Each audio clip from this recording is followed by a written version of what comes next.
Julien Morel, merci d'être là pour cette 9e session de la Venture Academy.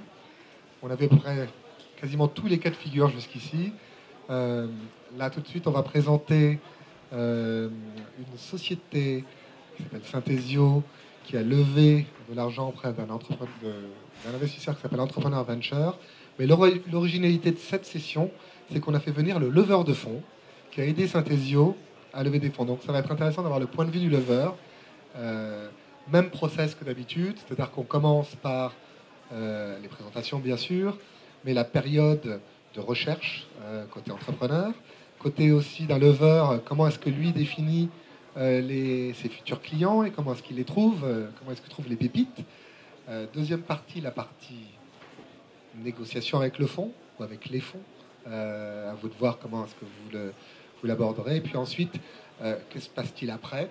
Alors plutôt sous l'angle à ce moment-là de Thibaut avec son investisseur, mais peut-être que Romain pourra aussi aider la société à se développer aussi dans le long terme. Et je crois qu'ils entretiennent des relations et c'est intéressant savoir quel type de suivi il y a aussi de la part d'un lever. Voilà, alors, juste avant de commencer, je vais présenter Julien Morel. Moi, je m'occupe du dispositif ESSEC Ventures, qui est le pôle entrepreneur de l'ESSEC. Il s'agit maintenant d'un incubateur étudiant qui fait 35 entreprises par an, d'une pépinière au CNIT à la Défense, constituée de 25 entreprises qui ne sont pas forcément issues de l'ESSEC. Là, on est ouvert à l'extérieur. On va créer un 3e incubateur parisien. Il y a bien sûr toute la filière de cours. Puis une des particularités de l'ESSEC, c'est qu'on a aussi notre propre fonds. Donc, je gère le fonds de l'école qui investit des tickets de 50 000 euros chaque année dans quelques-uns de ce qu'on pense être nos meilleurs projets. Voilà. Alors, je vais demander à Thibaut de se présenter, de présenter Synthesio, qu'on comprenne de quoi il s'agit. Oui, bonjour, Thibaut Alain, cofondateur de Synthesio, une boîte qui a été créée en 2006. Donc ce qu'on fait, c'est qu'on étudie l'image des marques sur Internet. Donc on surveille l'ensemble des médias sociaux essentiellement dans le monde entier pour fournir aux marques des tableaux de bord de suivi de leur réputation. Donc aujourd'hui, on est présent dans 4 pays, on a à peu près 200 clients. Voilà, et j'ai avec un petit peu d'émotion que je suis ici parce que j'étais pas venu sur les entrepreneurs depuis 9 ans. Et c'est le 10 février 2004, pratiquement jour pour jour, 9 ans, que je suis sorti de ce salon, j'étais venu, je me suis dit, tiens, c'est maintenant que je me lance. Et que je suis rentré dans ma petite chambre de 10 mètres carrés à l'ESSEC et que j'ai écrit la première ligne de code de ce qui est aujourd'hui devenu Synthesio, voilà, qui gère 13 milliards d'informations. Donc voilà, pour vous dire, ceux parmi vous qui sont ici, qui veulent se lancer, la route est dure, la route est longue, mais le mieux c'est de commencer la route. Voilà. Bonjour, Romain Dehaussi. Je suis leveur de fonds. Autrement dit, j'aide les sociétés à lever des fonds auprès des fonds d'investissement. Je leur fais gagner en général du temps de par notre implication et aussi on optimise les conditions et la valorisation du deal. Très bien. Alors, Synthesio, avant cette levée de fonds, comment est-ce que vous avez cru au début et à partir de quel moment vous vous êtes dit, tiens, on va commencer à solliciter des fonds extérieurs, des investisseurs. Comment ça s'est passé?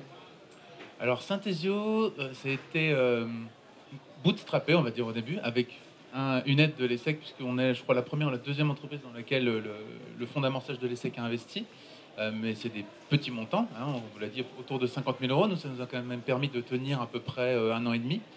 Et ensuite, on a volé de nos propres ailes, donc on était rentable, on faisait une croissance de 100% par an, tout allait bien. On est arrivé à peu près à 1,5 million de chiffre d'affaires. Et on a une notion avec mon associé qu'on appelle la learning curve. Voilà, on pense qu'on ne naît pas entrepreneur, on devient entrepreneur de par les baffes qu'on se prend la plupart du temps. Et on se disait, tiens, un truc qu'on n'a pas fait, c'est une levée. Et on a presque pris comme un jeu au début. En se disant, ça fait partie des choses qu'il va falloir qu'on fasse si on veut continuer à grossir. Et en parallèle aussi, il y a une petite particularité sur la façon dont ça s'est passé pour nous. On avait à l'époque un partenaire avec qui on travaillait énormément, un gros industriel, qui nous faisait des appels du pied, clairement pour un exit. Donc on s'est dit, on va pas arriver uniquement chez ces gens-là avec un beau ticket et puis pas de plan B.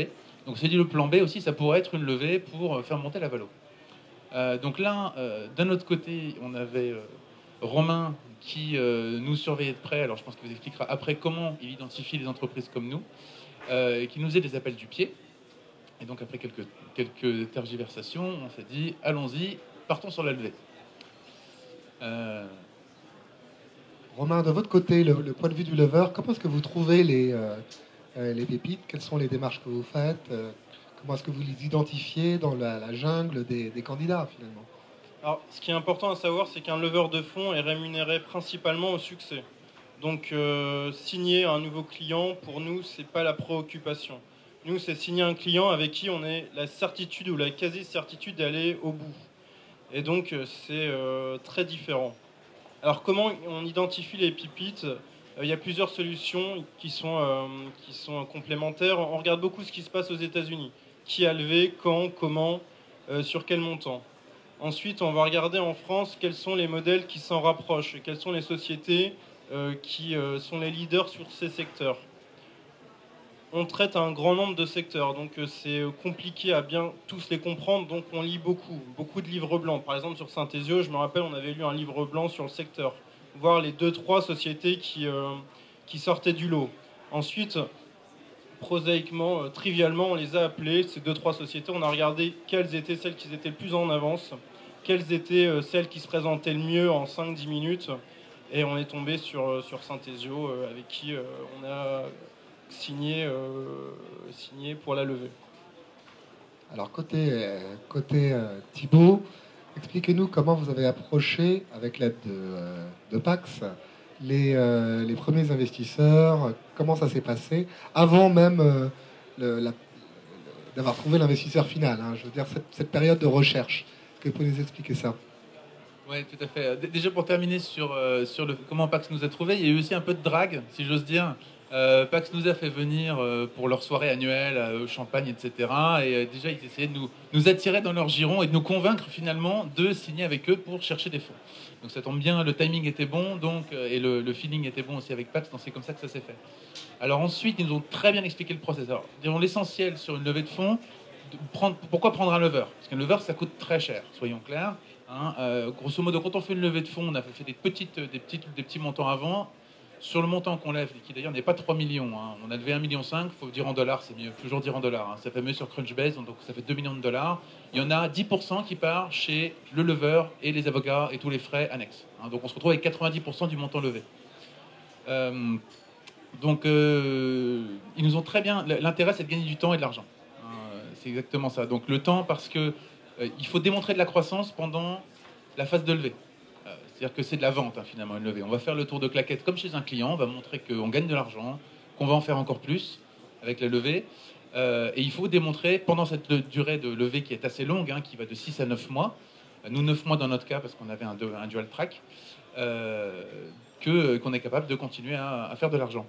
Donc, pour ça, Romain a été là pour défricher et nous permettre, nous, de continuer à faire l'activité, de ne pas passer tout notre temps dans des rendez-vous, à préparer des business plans, des tableaux Excel géants, etc. Donc ça, c'est un temps qui est absolument précieux pour faire grossir la boîte. Et puis aussi pour défricher ce maquis qui est la levée de fonds en France. Alors, un maquis, au sens où il y a beaucoup d'argent en France. Hein. Il y a plein de pognon. Il y a peu d'idées. Alors, d'ailleurs, il y a un volume d'argent, de financement disponible sur le marché qui est disproportionné par rapport, d'ailleurs, à la taille qu'occupe notre pays dans le monde. Hein.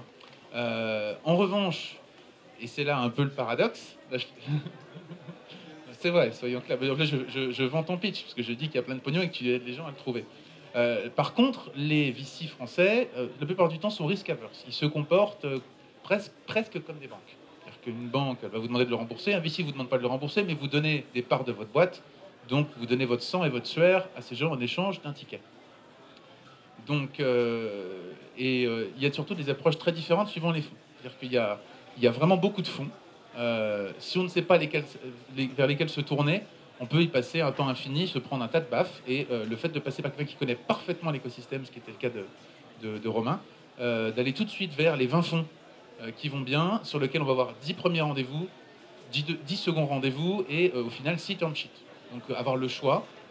Avoir le choix, c'est comme partout dans le commerce. Si vous n'avez pas de concurrence, vous ne pouvez pas vous imposer vos prix. Donc là, ici, on avait le choix de faire monter les valos, de faire pitcher les VC les uns contre les autres aussi. Ça n'est pas le seul but. Hein. Le but, c'est à la fois d'avoir une bonne valorisation, mais aussi de trouver le VC qui va bien, avec qui on se sent bien. Il y en a aussi qui nous intéressaient, puis qui, pour des tas de raisons, n'ont pas souhaité donner suite, soit parce qu'ils ils doivent investir à un moment donné. Ils ont un certain nombre de fonds qui leur viennent d'encore plus haut à investir, ils arrivent au bout de leur cycle, et donc du coup ils disent on n'a plus de place, pour vous, on adore le projet, mais nous il faut qu'on boucle. Ou alors le timing est pas bon, ou alors on a déjà une boîte comme vous dans le portefeuille, on peut pas en avoir deux. Il y a tout un tas de raisons qui font que ils nous choisissent et on les choisit. Alors pour détailler le process de manière plus carrée que j'ai pu le faire, je vais certainement laisser parler Romain. Oui, tu as parlé de track. Est-ce que tu peux nous expliquer ce que c'est qu'un track, Romain? Alors, le track record, c'est les dossiers qu'on a réalisés auprès des fonds d'investissement. Par rapport à un entrepreneur lambda, sans que lambda soit péjoratif, un entrepreneur lambda qui va réaliser une opération, 2 ou 3 dans sa vie, nous on en fait 7, 8, 10 par an. Autrement dit, avec ces opérations qu'on a réalisées, on a un track record, et avec les expériences qu'on a tissées avec ces fonds d'investissement, ils savent qu'on leur envoie un dossier, ils savent que c'est des dossiers qui sont en général bien, voire très bien, et donc on optimise les chances de signer un deal avec ça. Je reviens sur la préparation. Donc, comme l'a dit Thibaut, c'est assez long. Globalement, il y a 3 phases. C'est la préparation en tant que telle. La préparation en tant que telle, ça consiste en écrivant l'infomémo et le business plan. L'infomémo et le business plan, vous en avez vu des tas, j'imagine, sur Internet. Il faut savoir que les VC ont une manière de les lire, de les comprendre qui est assez particulière. Donc il faut faire quelque chose qui leur ressemble, à la fois en termes de forme que de fond. Donc ça, c'est une opération, ça prend à peu près 1 mois et demi à faire ces deux dossiers. Ensuite, comme l'a dit Thibaut, on va sélectionner les fonds qui sont le plus idoines, le plus adéquats pour le projet de la société. Et on va passer à la deuxième phase qui consiste à faire le roadshow. Le roadshow, c'est aller voir les fonds d'investissement. Dans le cadre de Synthesio, on avait vu 20 fonds d'investissement. On avait eu 16 demandes de deuxième rendez-vous, ce qui est assez énorme. On avait pu justement les sélectionner de par ce succès. Le métier d'un lever, ça consiste à briefer nos clients. Il y a certains fonds qui ont des personnalités, il y a certaines personnes chez des fonds qui ont des personnalités très volubiles, il faut le savoir. Il y a des fonds qui ont des personnalités qui, à l'opposé, qui sont très introvertis, et donc il faut être préparé. Il y a certains fonds où il faut parler de tel ou tel sujet, il y en a d'autres où il faut éviter parce que c'est pas leur souci. Bref, nous on intervient sur la préparation de ces rendez-vous. Ensuite, on débriefe avec les fonds d'investissement. Un fonds d'investissement, il dira jamais, en tout cas très rarement, à un entrepreneur que son projet est pas terrible, que son projet est bien, mais qu'il manque telle et telle brique. Il aura plus tendance à le faire avec un leveur de fonds. Et donc là aussi, on optimise la possibilité de poursuivre en 3e phase. La 3e phase, c'est réception des offres. On appelle ça LOI ou term sheet. Et comme l'a dit Thibaut, dans le cas de Synthesio, on en a reçu 6. Ce qui est conséquent, et donc on a pu les négocier au mieux. Et la 3e phase, c'est finalement faire en sorte de signer l'opération avec toute la phase juridique notamment. Alors, merci pour l'exposé très académique, justement, mais rentrons dans l'intimité de ce qui s'est passé réellement. Est-ce que vous avez des anecdotes sur des rencontres avec des fonds, entre vous, bien sûr? Est-ce qu'il y a eu des loupés? Est-ce qu'il y a eu des énormes succès? Voilà. Je parle les anecdotes sur la première phase, qui est la phase de préparation. Synthesio avait l'idée, je parle sous ton contrôle Thibaut comme d'habitude, de lever pour faire de la R&D. La R&D c'est très bien, sauf que les fonds d'investissement en général sont plutôt sur des aspects marketing et commercial. Donc on a mis beaucoup en avant, beaucoup en valeur ces 2 opérations. Ensuite, les anecdotes sur le roadshow. Tu veux commencer ou je commence?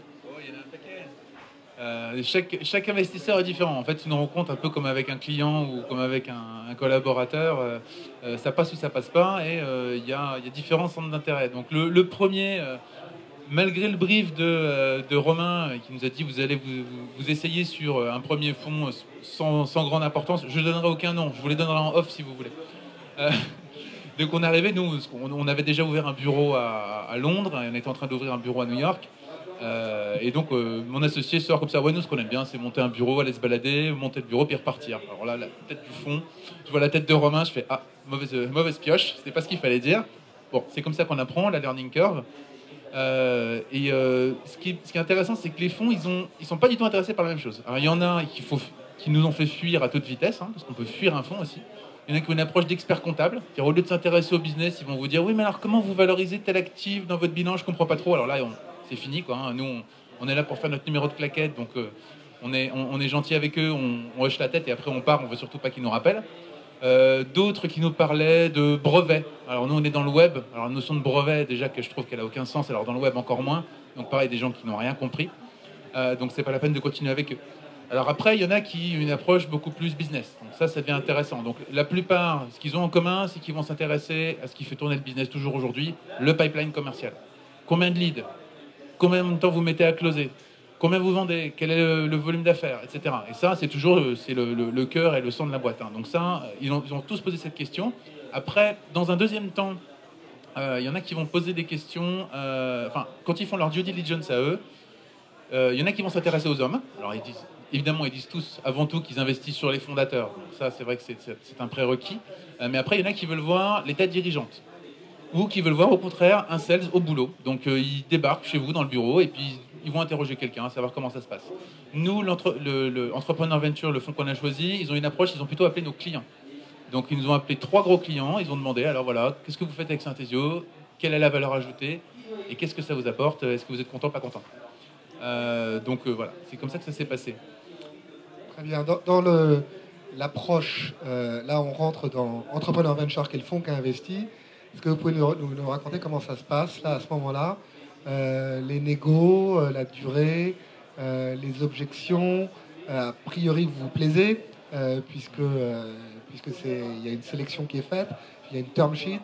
Mais après, est-ce que ça peut casser? Ça tient à quoi? Racontez-nous un peu ce process. Alors, sur la sélection du fonds d'investissement, il y a différentes stratégies qui peuvent être applicables. Avec Synthesio, vu qu'on avait le choix, on avait l'embarras du choix avec 6 fonds d'investissement, on a procédé en 2 étapes. À savoir, on a éliminé tous les fonds avec qui on ne s'entendait pas, en tout cas vous n'entendiez pas, avec qui il n'y avait pas de feeling. Tous les fonds avec qui il n'y avait pas de valeur ajoutée autre qu'au niveau pécunier. Autrement dit, des gens qui apportaient que l'argent. Ensuite, on a fait des enchères, assez trivialement. Pas 10 tours, parce que ça embête à la fois les entrepreneurs et ça embête les fonds d'investissement. On a fait 2 tours. Au bout de ces 2 tours, on a regardé les 2-3 meilleures offres. Et c'est à ce moment-là qu'on a choisi Entrepreneur Venture pour, je pense, une partie fit, une partie montant et une partie aussi carnet d'adresses qu'ils pouvaient faire pour vous. Je te laisse continuer. Alors, Entrepreneur Venture, comme leur nom, là je vais leur faire leur pub, mais c'est vrai, on a vraiment apprécié, c'est des entrepreneurs en fait. Voilà, donc des gens qui ont monté des boîtes, enfin les 2 partenaires qui nous suivent, donc ils savent exactement ce que c'est. On a pu cut the crap, comme on dit, hein, donc aller directement à l'essentiel. Donc ça s'est fait, en plus on leur a fait voir pas mal de hauts et de bas, puisque comme je le disais, on avait un dual track. Un dual track au sens où nous on était en parallèle en discussion avec un industriel pour un éventuel rachat. Donc c'est pour ça aussi que notre process de levée a pris 9 mois au lieu d'en prendre 6. Parce qu'on menait deux choses en parallèle pour se laisser l'opportunité du choix. Et donc on les a vus de manière assez informelle au début. Ils ont tout de suite joué le jeu, on les a vus dans un petit déjeuner. Ils nous ont donné leur pack d'associés type, bon, qui était truffé de clauses abominables comme tous les bons packs d'associés qu'ensuite on a descendu avec nos avocats, mais ils ont été transparents, ils ont dit voilà comment ça marche chez nous, expliquez-nous ce que vous allez faire. C'est-à-dire qu'ils étaient plutôt, ils voyaient plutôt les étapes de due diligence, d'audit, parce qu'il y a un audit financier, un audit juridique, un audit RH. Ils voyaient ça plutôt comme des formalités, une fois qu'ils avaient, enfin on leur âme et conscience, ils pensaient qu'on était une bonne boîte. Donc on leur a fait voir tout ça, on leur a parlé même, je crois, on est allé jusqu'à aller leur voir un deuxième petit déjeuner à 8h du matin en leur disant écoutez, voilà, regardez, on a telle personne qui est peut-être en train de nous racheter. Qu'est-ce que vous nous... Voilà, on vous dit la vérité. Ils ont dit écoutez, voilà ce que vous pourriez faire, et puis si ça se fait pas, revenez nous voir, on reste dans le track, on avance. Et c'est ce qui s'est passé. On a décidé de partir avec eux. Et ensuite, c'est allé assez vite. Hein, l'audit juridique financier, ça dure 2-3 semaines. Ensuite, on a signé la lettre d'intention. Ce qui a été un petit peu long, c'est qu'en plus aussi, ils ont été créatifs. Ils ont su être créatifs dans le package financier, si j'ose dire. Alors, pour le détail, je vous demanderai à Romain, mais on a passé, je crois, une bonne semaine à travailler sur un tableau Excel de rétrocession de plus-value. Donc, en gros, si on vend la boîte au-delà de la valorisation prévue dans le business plan, ils peuvent nous rétrocéder des parts, ce qui est aussi un très bon geste de leur part et une marque de confiance. Et puis il y avait une histoire de préférence partielle et totale auquel je ne comprendrai plus rien aujourd'hui, mais l'essentiel c'est que c'était un bon deal pour tout le monde. Voilà. C'était un deal encourageant pour nous aider à faire de la croissance. Et ensuite on a signé en juillet, la fin juillet. Alors la signature, c'est, je pense, pour personne un moment très drôle finalement, parce que nous on a bossé pendant 6 ans, on a mis notre sang et notre sueur dans une boîte, et puis en échange de, certes, une somme d'argent, mais on donne une partie de sa vie. Hein. Donc, mais d'un autre côté, on sait que c'est pour avancer. Et il y a toute cette paperasse autour qui rend le truc un peu solennel. Hein. On a dû signer, on passe 3 heures à paraffer des documents qui sont mis sous scellé. Enfin, je vous passe les détails. Moyennant quoi, depuis ça se passe bien, je vous en parlerai après. Et puis les fonds sont arrivés très vite, pareil, parce que les fonds, quand ils sont pressés, ça peut aussi être un facteur de négociation. Donc ils doivent absolument avoir investi avant la mi-août. Donc si vous les pressez un peu, ils n'ont pas d'autres boîtes sous la main, vous pouvez faire monter les enchères. Donc nous, je pense que c'était pas exactement le cas, mais 15 jours après, l'argent était sur le compte. Et voilà comment ça s'est passé. Très bien, alors le rôle du lever peut être questionné à ce moment-là, puisqu'il y a une sorte de conflit d'intérêts. Je m'explique. Vous êtes rémunéré à la performance, c'est-à-dire qu'en gros, il faut que ça marche. Bon. Du coup, est-ce que vous allez travailler plutôt du côté du fonds, au côté des entrepreneurs? Comment est-ce que vous positionnez par rapport... Qui vous défendez en gros? Qui vous défendez?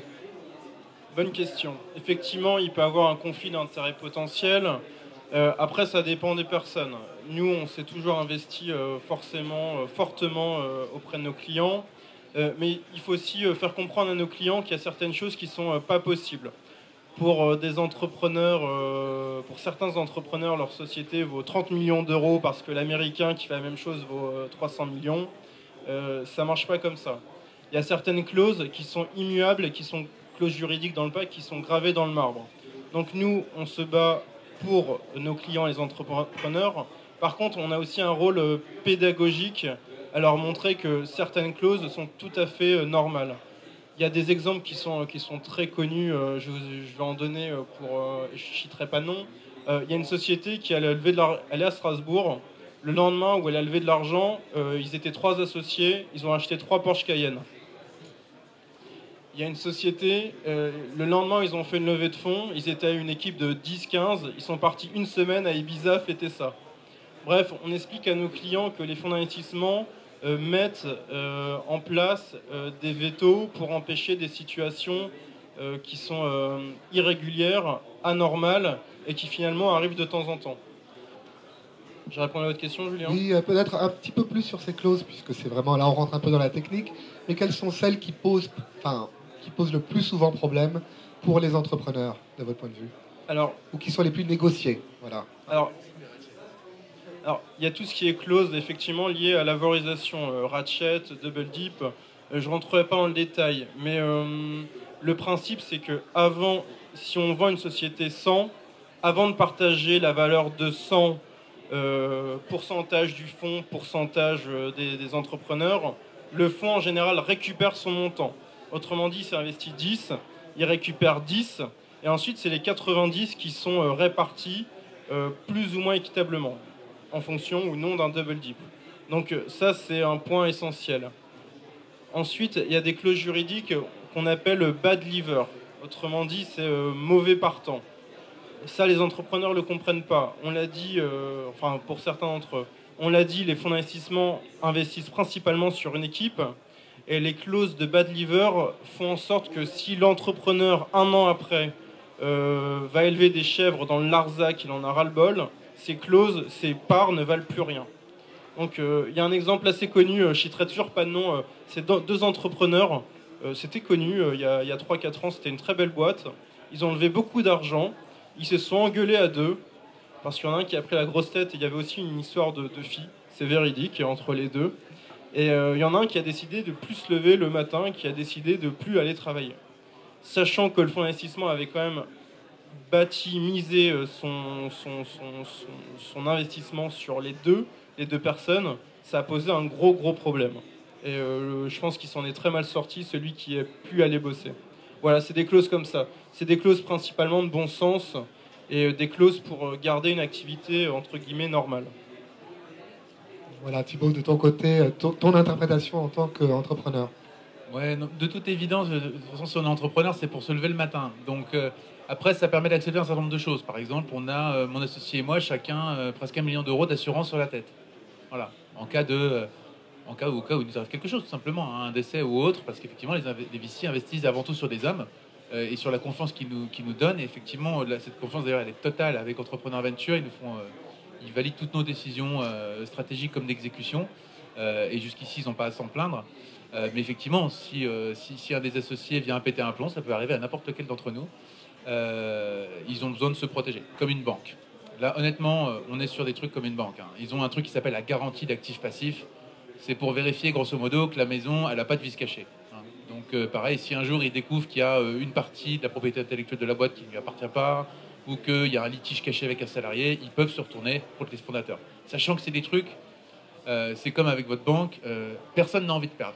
Donc les VC n'ont pas envie de perdre l'argent qu'ils ont mis. Nous, on n'a pas envie de perdre l'argent, les efforts qu'on met dans la boîte. Donc il y a toujours des solutions. Pareil, on dit qu'un fonds, il est là pour sortir.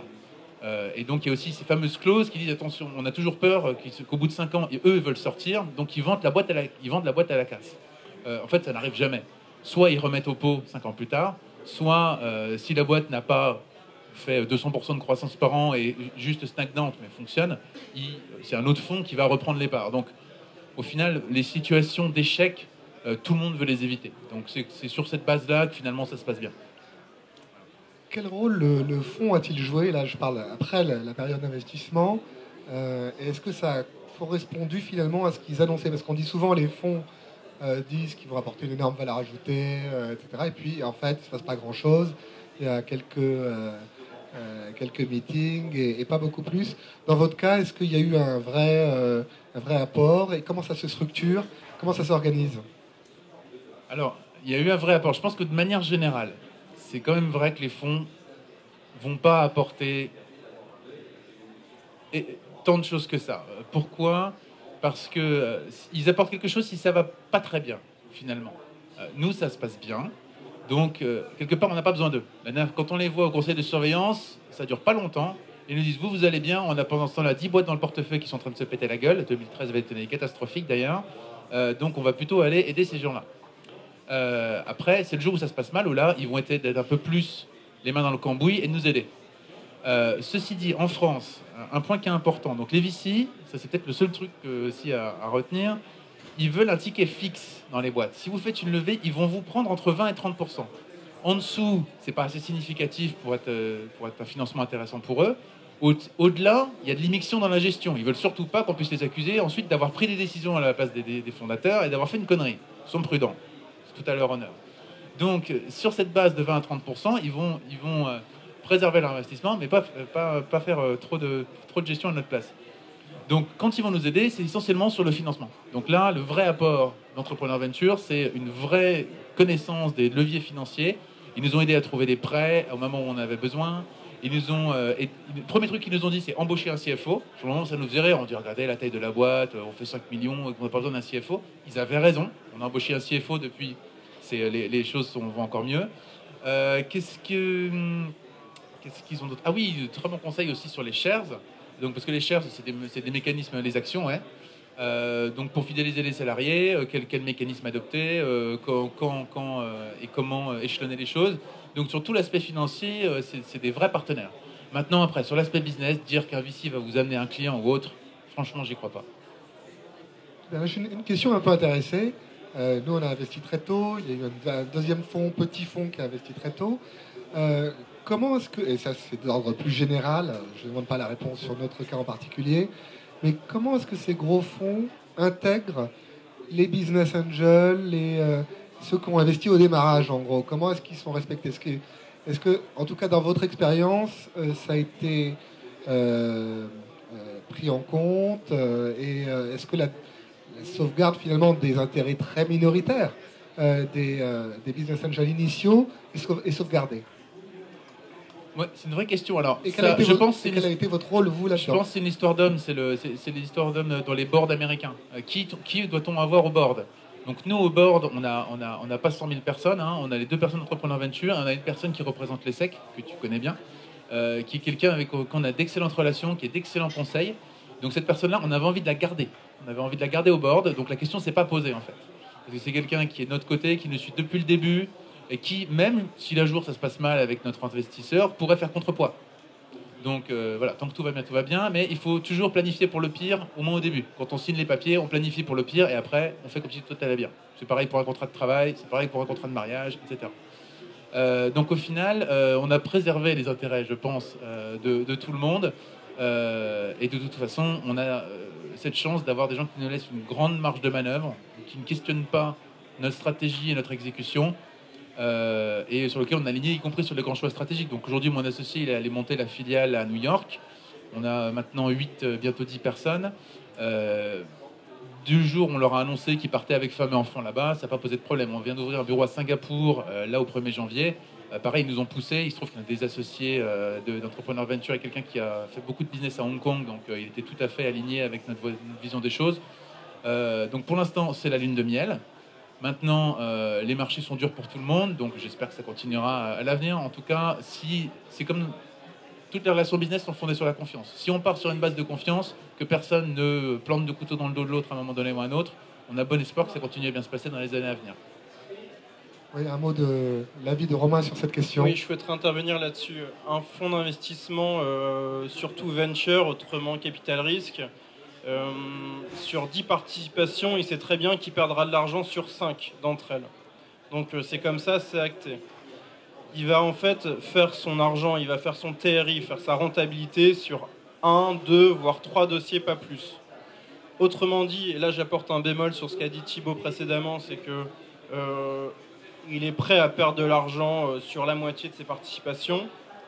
Donc s'en occuper, oui et non, dans le sens où s'en occuper c'est très chronophage et c'est pas quelque chose qui est créateur de valeur pour lui. Il préfère s'occuper des 2-3 sociétés qui sont les vedettes de son portefeuille et c'est là où ils vont faire son argent. Je prends un fonds, je vais donner deux noms. C'est le CIC. Le CIC, ils avaient investi dans Parrot il y a quelques temps. Parrot avait remboursé le fonds intégralement. Autrement dit, en une société, ils avaient pu rembourser leurs fonds sur lesquels ils avaient investi dans 20 sociétés. Et vous vous doutez bien que c'était la vedette, c'était la société star. Ils les ont aidés autant que possible. Ils passaient beaucoup de temps sur le Parrot quand ça valait la peine. Et quand ils pouvaient le faire surtout. Très bien, c'est extrêmement riche d'enseignements tout cela.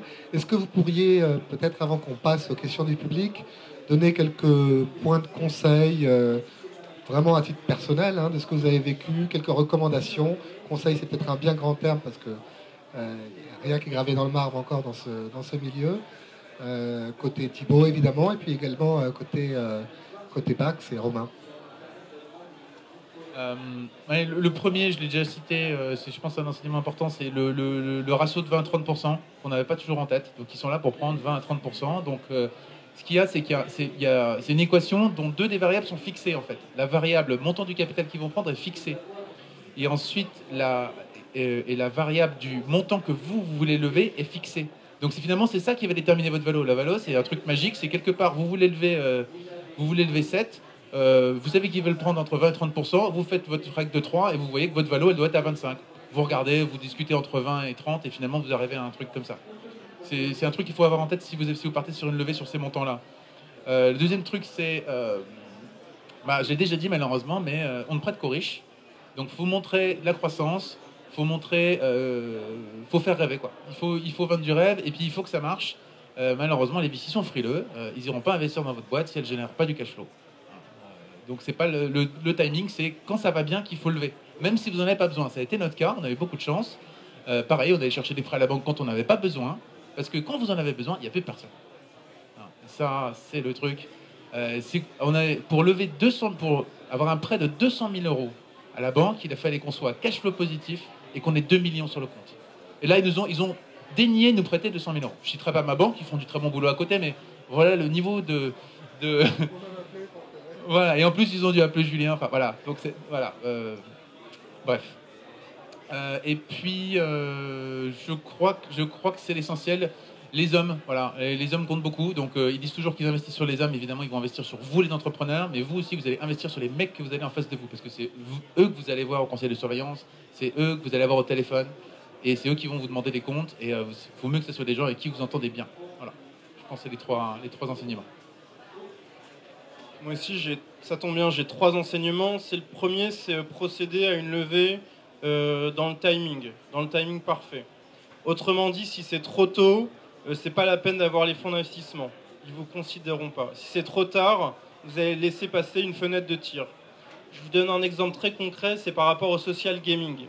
Zynga, le leader américain, était valorisé à un moment 20 milliards d'euros. C'était en 2011. À ce moment-là, aux États-Unis, il y a eu des levées sur le social gaming pour un montant total de 1,14 milliard. En 2012, ils se sont introduits en bourse, ça s'est écroulé. Ils ont été valorisés plus que 1 milliard d'euros, 1,2 milliard de dollars plutôt. Autrement dit, ils sont passés de 20 milliards à 1,2 milliard. Et toutes les valorisations des acteurs du secteur ont été massacrées sur ces mêmes proportions. Et pour vous montrer que c'est le cas, sur 2011, donc, il y a eu 1,14 milliard d'euros investis sur ce secteur aux États-Unis. En 2012, il y a eu plus que 65 millions. Autrement dit, c'était trop tard. Le deuxième point essentiel, c'est de se faire recommander chez les VC, chez les fonds d'investissement. Un fonds d'investissement, c'est une équipe qui comprend entre 5 et 10 personnes, qui doit faire à la fois sa levée à eux par rapport aux souscripteurs, qui doit aider aux sorties de ses participations actuelles, qui doit accompagner ses participations actuelles, et qui doit en plus trouver de nouvelles participations. Autrement dit, ils ont un laps de temps par dossier qui est extrêmement limité. Je vous donne des exemples très précis. Newfund, ils reçoivent 800 dossiers par an, ils sont 4. Le CIC, ils reçoivent 600 dossiers par an, ils sont 6. Et Alven, ils reçoivent 1000 dossiers par an, ils sont 5. Donc, vous faites 1000 divisé par 5. Globalement, ils reçoivent 200 dossiers chacun, en plus de leurs autres travaux que j'ai cités précédemment. Autrement dit, ils ont un laps de temps par dossier qui est très court. Et donc, l'idée, c'est vraiment de se faire recommander. Le troisième point, c'est la valorisation.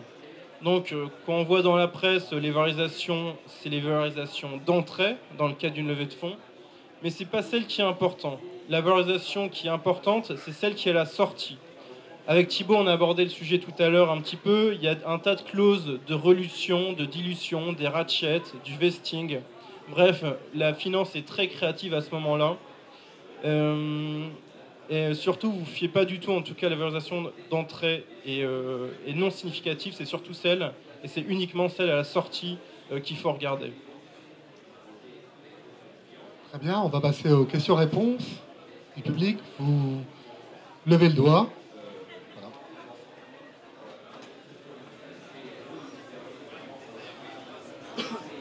Bonjour, j'avais une question pour Romain. Je voulais savoir si dans tous les portefeuilles que tu accompagnes, il y a une grosse proportion de start-up web et de boîtes technologiques et innovantes, ou est-ce que tu arrives quand même à accompagner les entrepreneurs de croissance dans des économies plus classiques ? Alors, vaste question. Ça dépend des années, ça dépend des périodes. Actuellement, on voit que les fonds d'investissement sont beaucoup moins sur des technos disruptifs, sur des technos vraiment révolutionnaires. Ils sont plus sur du classique. Du classique, ça peut être du business, mais ça peut être aussi des sociétés industrielles. Actuellement, j'accompagne une société industrielle qui, je suis même pas sûr qu'ils sachent faire marcher un ordinateur. J'exagère un peu, mais c'est le cas. Donc oui, il y a un peu de tout. Il faut suivre les tendances, il faut suivre ce que regardent les fonds, mais tout peut être financé, dans une certaine mesure. pour illustrer ça, Entrepreneur Venture, par exemple, ils ont nous en web, le reste, ils ont de tout. Ils ont de la porcelaine, ils ont tout type de secteur, industriel ou pas, et on doit être l'un des rares de leur portefeuille web. Donc, il y en a qui sont plus ou moins diversifiés. Il y a des fonds comme Alven que tu as cité qui vont être plus avec une sensibilité techno, et il y en a d'autres qui, au contraire, peut-être je pense à Xange, vont être plus sur des choses plus... qui est un fonds de la Poste, si je me rappelle bien, des choses plus moins excitantes à mon sens, mais voilà, on peut trouver le fonds qui va bien.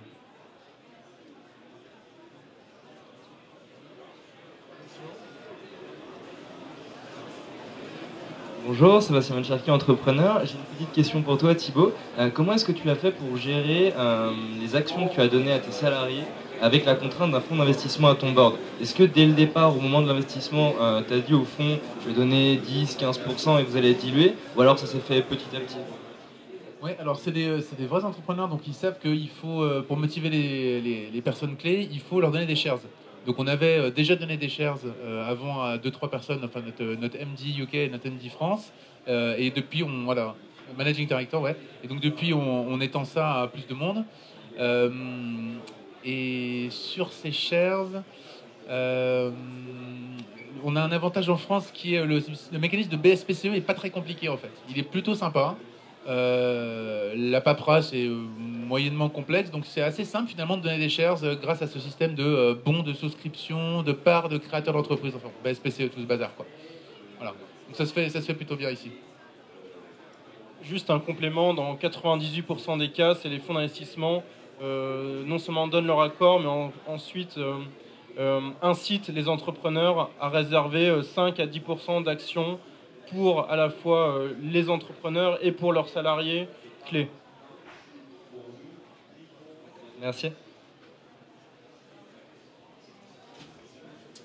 Est-ce que dans le pacte d'associés, il y a une clause de préférence? Autrement dit, est-ce que le fonds s'est réservé une clause de préférence qui fait qu'en cas de nouvelle levée de fonds, il pourrait se substituer à d'autres financeurs aux conditions similaires à celles définies dans le cadre de cette levée? Il y en a une. Ce qu'il faut savoir, c'est qu'il y a donc un round B aussi, ou D, enfin peu importe lequel on est. Effectivement, les investisseurs historiques ont un droit préférentiel à réinvestir en premier, et aussi à bénéficier des conditions des tours suivants pour cet investissement. Ils ont leur droit préférentiel de souscription, oui. Tous. Mais le fonds n'a pas acté une clause un peu particulière qui lui donnerait la préférence en cas de nouvelle levée de fonds pour sa partie à hauteur de sa... Alors, c'est justement à hauteur de sa participation actuelle, c'est le DPS, le droit préférentiel de souscription, et donc non, c'est normal.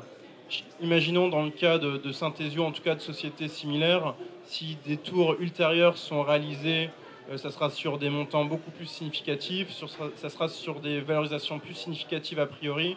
Et donc, Entrepreneur Venture, il y a des fonds d'investissement qui peuvent intervenir sur telle ou telle catégorie de société.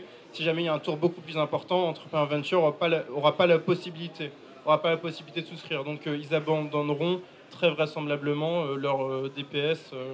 Et donc, ça se fera sans aucun problème. D'accord. Et simplement, en matière de reporting, est-ce que le fonds a imposé des choses? J'ai vu que tout à l'heure, il avait imposé en tout cas un directeur financier dont vous ne voyiez pas forcément l'utilité vu la taille de la société. Donc il l'a imposé dans la levée de fonds, mais est-ce qu'il y a un reporting qui est un petit peu contraignant ou ça vous est utile pour votre tableau de bord à vous dirigeants? Alors imposer le directeur financier, ils nous ont fortement poussé. Imposer, non, mais on l'a fait tout seul comme des grands parce qu'on s'est rendu compte que c'était vraiment utile. Et donc ensuite, ils ont dit fournissez-nous un reporting financier comme vous le sentez. Et on a fourni un format qui leur allait bien. Nous, on aime bien faire simple. En plus, on a un business model qui est simple. On n'a pas de stock, on n'a pas d'inventaire, on n'a pas de trucs comme ça. Donc notre reporting financier, il fait un petit fichier Excel qu'on met à jour sur Google Docs et qu'on envoie tous les trimestres. Et ensuite, s'il y a besoin de plus de détails, on a un directeur financier pour y répondre maintenant. Voilà. Mais c'est assez light. Oui, et c'est notre reporting financier, ouais. C'est pas un modèle imposé. Après, on peut l'ajuster un peu. Je crois qu'au premier conseil de surveillance, après, on peut prendre un item et puis le décomposer un petit peu plus si c'est effectivement un gros poste budgétaire. Mais dans l'ensemble, le nôtre n'est pas extrêmement compliqué. D'accord. Dernière question, parce que vous avez eu quand même beaucoup de succès. 6 offres colossales, 14 fonds qui se sont intéressés au départ pour un deuxième tour. 6 offres. Est-ce que vous aviez intérêt à en retenir qu'une et aller en due diligence en exclusivité avec un, ou vous n'avez pas essayé de jouer pour en avoir 2 à votre tour de table? C'est ce qu'expliquait Romain. On a, dans la mesure du possible, fait jouer la concurrence. Maintenant, tout le monde arrivait quand même dans un portefeuille d'offres à peu près similaires. Hein. Donc il n'y avait pas de disparité. Il n'y en a pas un qui disait 3, l'autre qui disait 10. Donc je pense que tout le monde est sorti gagnant. Et du coup, on a rapidement, comme le fit était vraiment bon avec Entrepreneur Venture, on a rapidement dit on bosse qu'avec vous. Ce qui accélère un peu le process aussi. Là.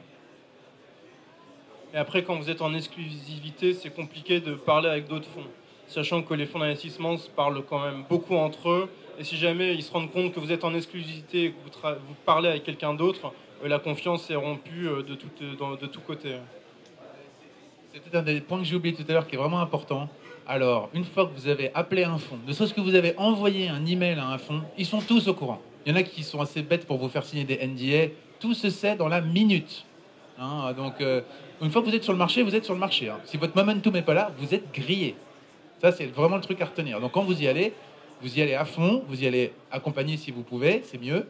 Mais sinon, n'y allez surtout pas, parce que tout se sert. Alors là, c'est impressionnant comme l'information circule vite. Il y a, comme Romain vous l'expliquait, ils sont assez peu par fond, ils se connaissent tous, ils bouffent ensemble. Il y a même des leveurs de leveurs. Enfin, je vous raconte pas le truc. C'est un tout petit écosystème. Donc, donc voilà. Faites attention. Petite dernière question pour ma part. Est-ce que la loi de finances 2013, ça a fait un gros frein en ce moment pour l'année qui vient, de ta part, Romain, pour l'engouement des VC à investir, ou est-ce qu'ils sont tous apeurés et disent comment on va faire, c'est le bordel, ou est-ce que finalement ils disent de toute façon, faut continuer à investir, c'est notre métier, il faut qu'on reste là-dedans. On peut couper la caméra, s'il vous plaît. Non, encore une fois, vaste question.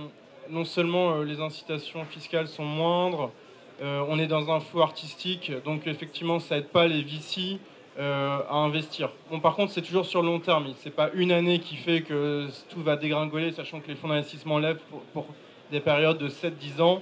Mais on arrive à des... Enfin, c'est de pire en pire. C'est compliqué, c'est très très compliqué de lever, ne le cachons pas.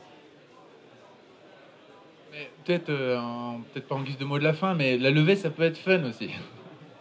C'était beaucoup de fun, on est des moments assez rigolos. Je vous passe le coup du VC qui s'endort pendant la présentation alors qu'on est en plein numéro de claquette, mais enfin bon, ça nous est arrivé.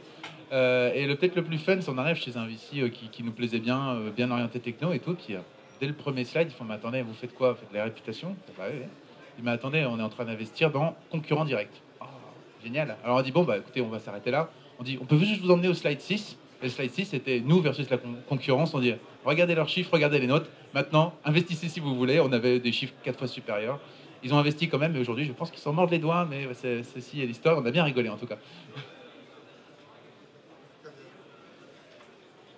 Écoutez, merci, on applaudissait nos deux intervenants, c'était encore passionnant.